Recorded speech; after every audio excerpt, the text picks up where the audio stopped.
ఇది హైదరాబాద్లో ట్యాంక్ చేసుకోవడానికి తక్కువ ప్లేస్లో. ఇదంతా సైజ్ ఎంత అన్నది? ఇది 30 ఇట్లా 40 50 ఎంత ఖర్చు వచ్చిందన్న నీకు? నాకు 1,50,000 వచ్చింది. నీకు చెప్తున్నా, ఇది ఒక్కదాన్ని నేను ఏ రోజులకు అంటే ఇది ఒక్కదానికి 1,50,000 వచ్చింది. రెండింటికి కలిసి 1,50,000 వచ్చింది.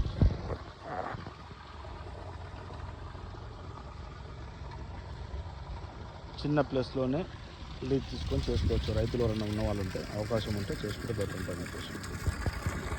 ఈ అన్న కొత్తగా చేశాడు, చాలా బాగా చేశాడు. మీకు ఏదైనా ఉంటే మీ నెంబర్ ఇస్తే కాంటాక్ట్ కాండి. నేను చెప్తాను. సిటీ దగ్గరలో ఉంటాడు, దూరం కాదు. హైదరాబాద్నే చిన్న ప్లేస్లో పెట్టుకున్నాను. చాలా నీట్గా వేసుకోండి. మీరు ఎవరన్నా అవకాశం ఉంటే చేసుకుంటే బెటర్ అండి. చేపలు